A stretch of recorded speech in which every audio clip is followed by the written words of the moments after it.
The failure to act with sufficient ambition to avert the climate catastrophe will be the greatest moral failure of our time. Making changes takes courage, and if we don't change things, we won't have a future. I'm an environmentalist. A lot of people don't understand that. I think I know more about the environment than most people. You have stolen my dreams and my childhood with your empty words.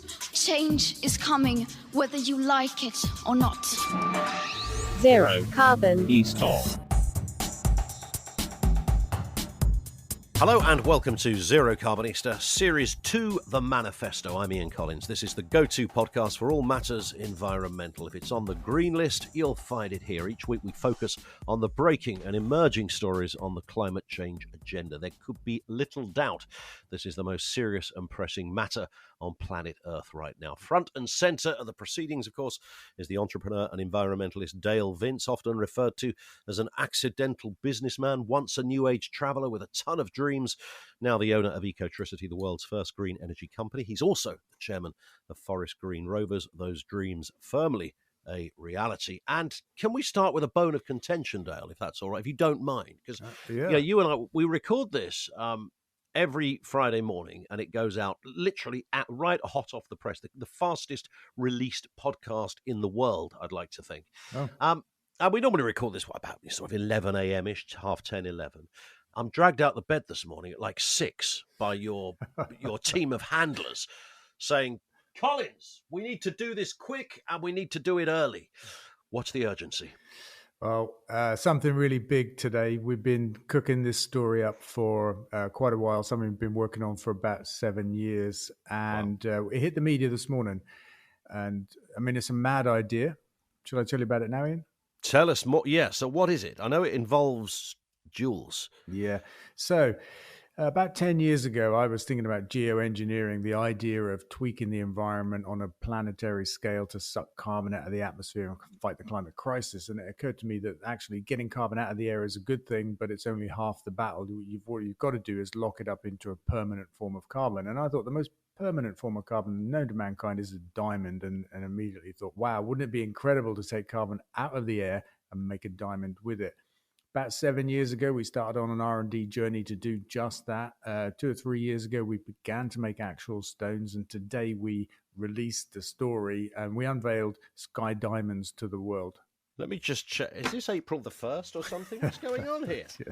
It's a bit like that. This is alchemy. Dale Vince, this is alchemy, man. What's going on here? It is. It's modern day alchemy, and I love it for that, because when I had the idea, it was so exciting, such an evocative idea, and we've kind of taken it even further. So we call it Sky Diamonds, not just because of the carbon element, really because everything that we use to make these diamonds comes from the sky. Quite literally, we use the wind and the sun to power the machinery. That comes in two parts. There's the sky mining facility, which we use to take certain gases out of the atmosphere, including carbon dioxide. And then there's the diamond mills, where we make the diamonds in a ball of plasma at the temperature of the surface of the sun, about 8,000 degrees C. So We power that with renewable energy. And we take rainwater from the sky. We split it to make hydrogen, one of our key gases. And we directly extract CO2 from the atmosphere as well. And that's everything we use: wind, sun, rain, and carbon dioxide. Let's talk through this then, because there's a lot to look at here. So the humble diamond. I mean, have a listen to this. Diamonds are forever. Hold one up and then caress it. Do you know, I met the man who wrote that once, no? Oh, wow, really? Don Black, yeah. I don't think he worked a day after he wrote that. He didn't need to. But, of course, they're symbolic with, as that song and many others, such as Diamonds Are a Girl's Best Friend, you know, all of that. I mean, they are sensual, they're sexy, they're rare, they're expensive, they're glamorous, they're attractive, they're gorgeous. They're clearly part of a skilled process. I mean, I don't know for how long, but, you know, since man walked the earth, you know, your diamond is synonymous with rarity and opulence. Would that make sense? Yeah, except it's only really since the 50s, since De Beers got going with a massive marketing machine that came up with strap lines like "Diamonds Are a Girl's Best Friend" and "Diamonds Are Forever," and the idea that if you love somebody, you've got to spend 2 or 3 times your monthly salary on a stone to get engaged. This is all a fabrication of the diamond industry. So before that, they weren't particularly relevant or worth anything. So I just want to say that first. Secondly, diamonds are considered beautiful. I like them. But the actual unseen story of diamond mining is hideous. These guys are digging holes so big that you can see them from space. The working conditions of the indigenous people in the countries where they're mined are just awful. I mean, they're not just dangerous, but they're awful working conditions. Yeah. And the environment impact of diamond mining is enormous. So we've just published a study from Imperial College in London into the impact of diamond mining, because it's a completely opaque world. The only studies published have been by the mining industry. So this is the first independent study. And one of the great takeaways we learned from that is that for every single carat of diamond that is mined, they have to shift 1,000 tons of rock and soil. They have to dig it up and displace it to make one tiny stone. And it produces about 100 kilograms of CO2 and consumes about 4,000 liters of water. And that's before you look at the impact on wildlife and pollution and stuff like that. So it's an enormous environment and social cost to diamond mining. And one of the things we're saying today is that with this new way of mining for diamonds from the sky, we no longer need to do it the old way. And we hope that this may signal the end of diamond mining as we know it. I guess one of the arguments would be that the reason why diamonds have this incredible image and they are so expensive is because of all of the aforementioned, that you don't find them, walking along a beach, just laying there amongst the seaweed, that they're not even, a couple of centimeters under the earth. You've got to really go. It's the rarity and the process that makes the value. And by usurping that or bypassing all of that, you simply devalue what a diamond is.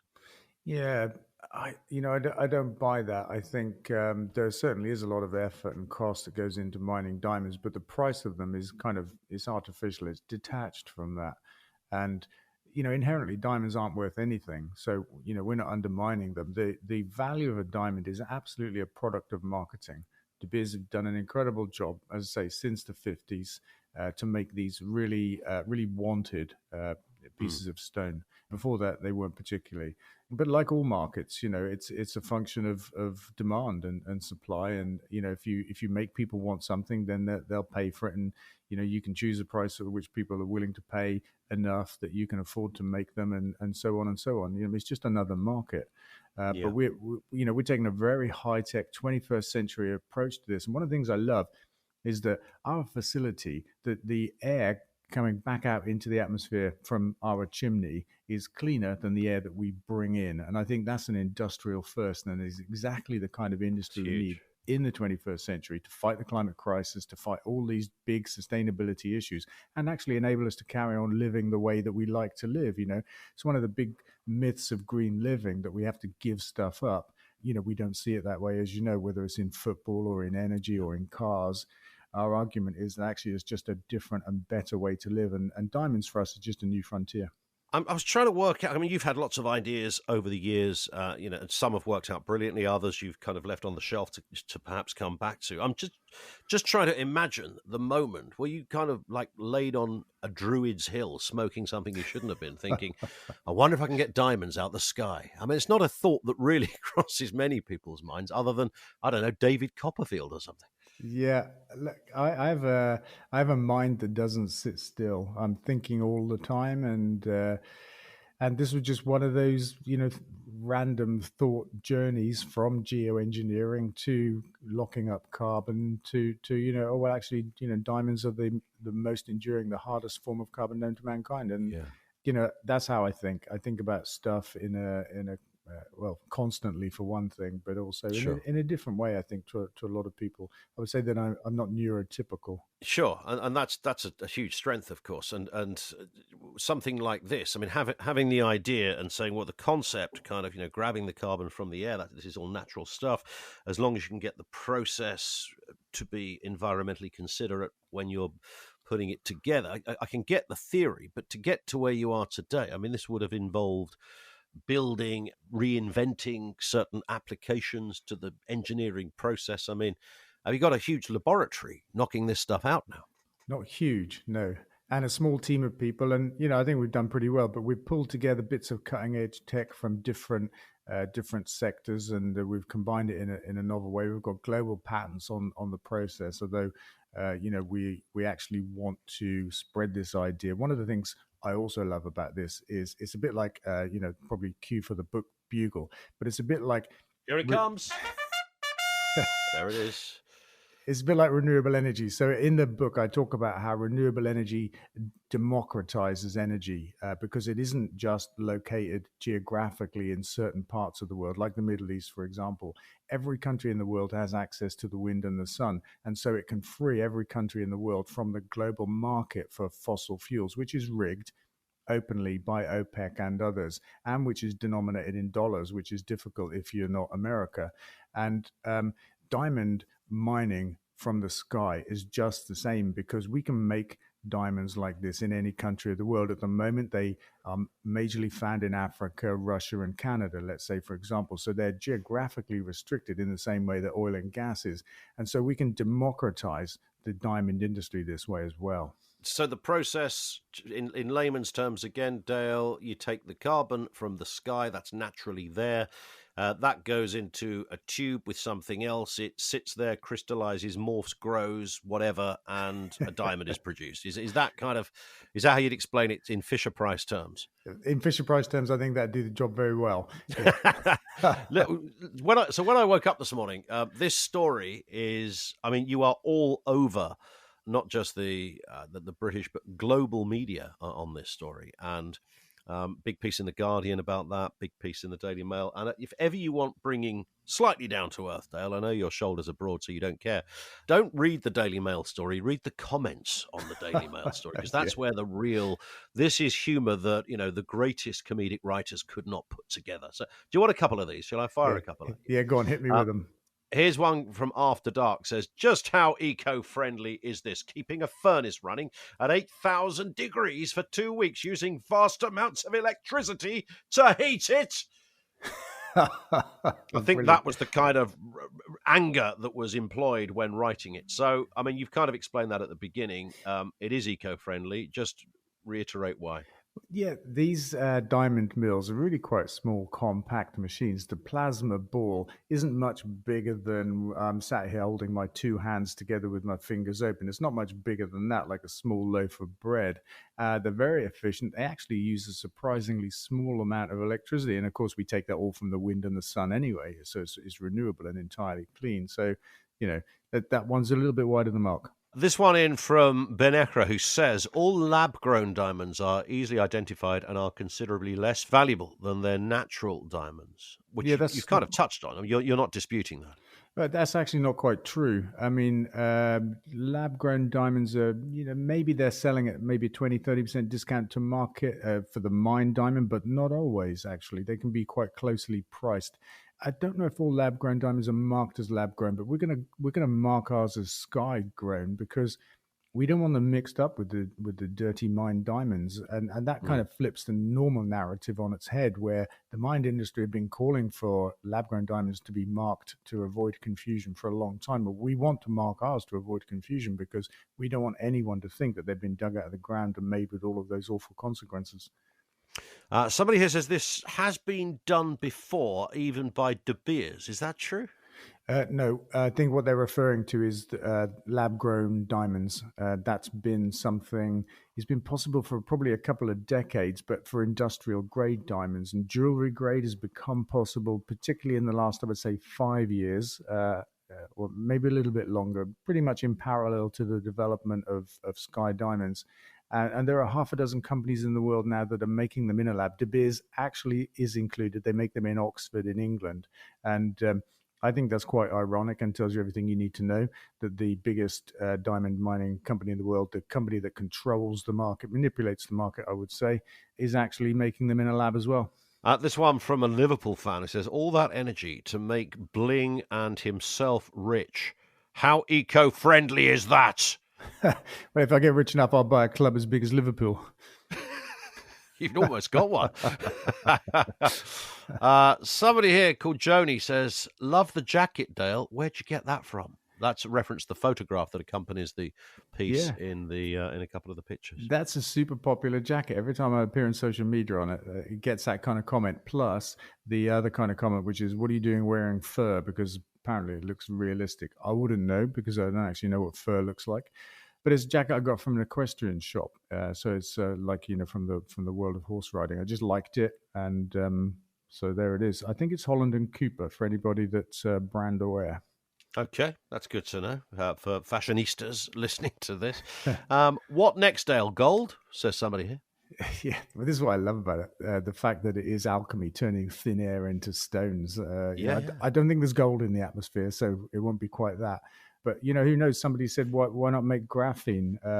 Yeah, why not? That's a very important material. Carbon fiber, I would like if we could make it from airborne carbon. I don't know what's involved in that process, but honestly, it's taken us so long to get here, and we've only just launched, and I think we're just scratching the surface now of what's possible. Sure. Because this is the most sustainable diamond in the world. And our process isn't just low carbon. It's not just zero carbon. It's negative carbon. And that's a first. And so we've got a lot of mileage in this one. We've got a lot of expanding to do. And we want to put a big dent in the mining industry. And just for those that are not following this, you're not replicating a diamond. You're not making something that looks like a diamond. You are making a diamond that has all of exactly the same components and elements as a natural diamond would have. No different. No, absolutely. I mean, diamonds are pure carbon in a particular crystalline form, and that's what we make. And they are indistinguishable to anything other than laboratory kind of examination. I mean, this is a diamond form of carbon, absolutely. A couple of other questions now, although this is connected. Ronnie on Twitter says, Dale, what kind of mad genius are you?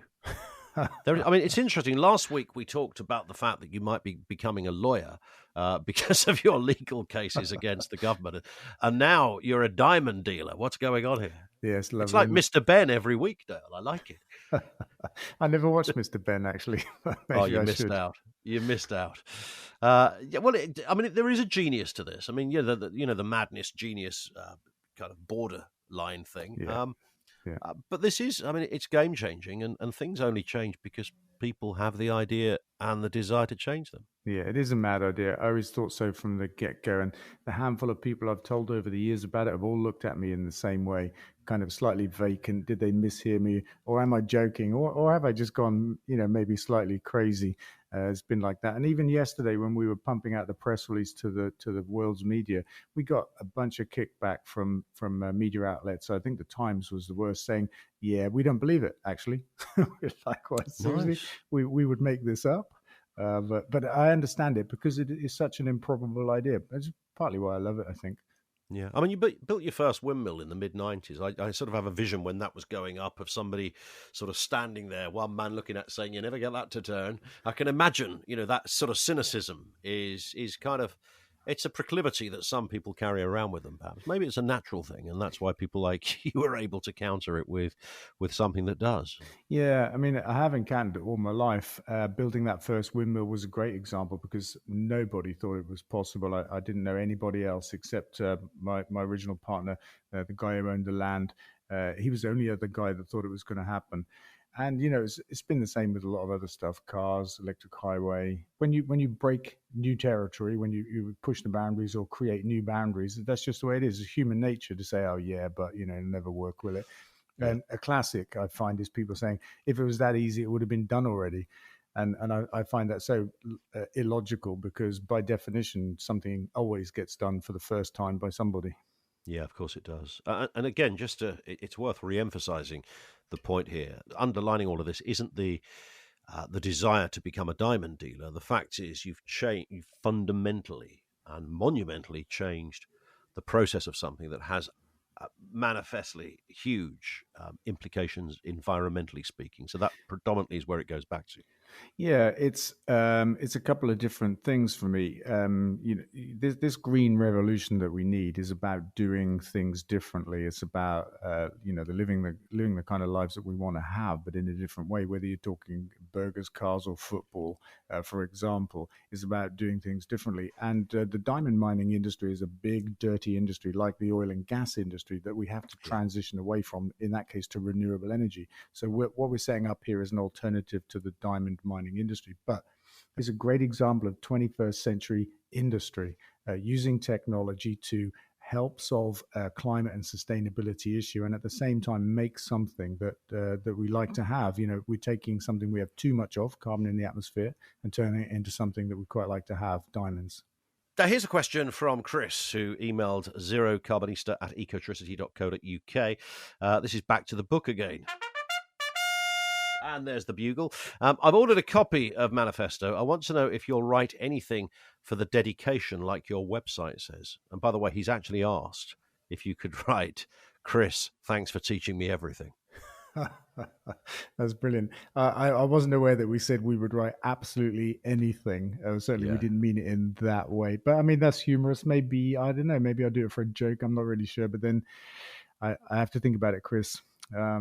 Yeah, because you have to think, I mean, legally, could he then say, in a year's time, Chris pitches up and go, that diamond idea, right? Yeah, you can have that, Chris, yeah. Yeah, he's admitted it in the book. He actually said, thanks for teaching me everything. That includes the diamonds. And a final one from Andy on Facebook. Can we have a score prediction, please, Dale, for El Glosico? I think you need to explain what El Glosico is. El Glosico is the annual matchup, really, between us and our nearby rivals, Cheltenham Town. It's great fun. It's a great friendly rivalry, although we feel we have the upper hand, as our fans like to sing. Cheltenham haven't beaten us since 1998, which is quite a long time ago. We play them at their place tomorrow. In the first away match. Yeah, the first of the kind of double header for this season. We play them at home much later in the year.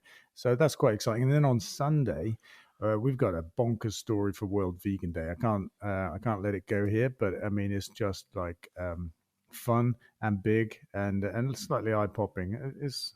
I love these. You have these all the time. They're popping up like all the time. These kind of strange, game-changing headlines and moments, and this is what it's the beautiful thing that makes this world tick, I guess. It's fun. We'll look forward to that. I'm sure we'll reference it next week on the podcast as well. Yeah, so I think we will. Yeah, something big happening.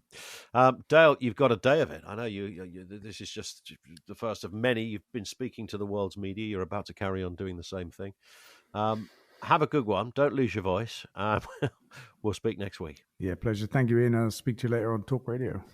Indeed. That's it for this episode. Don't forget, of course, you can subscribe for free from your podcast provider so that you get each episode automatically. Make sure you leave a review there too. And if you want to get in touch, you can do that via email with your comments and questions, zerocarbonista@ecotricity.co.uk. Really important bit. Follow Dale on social media, of course, on Twitter. That's twitter.com/DaleVince or facebook.com/DaleVince. Zero Carbon East of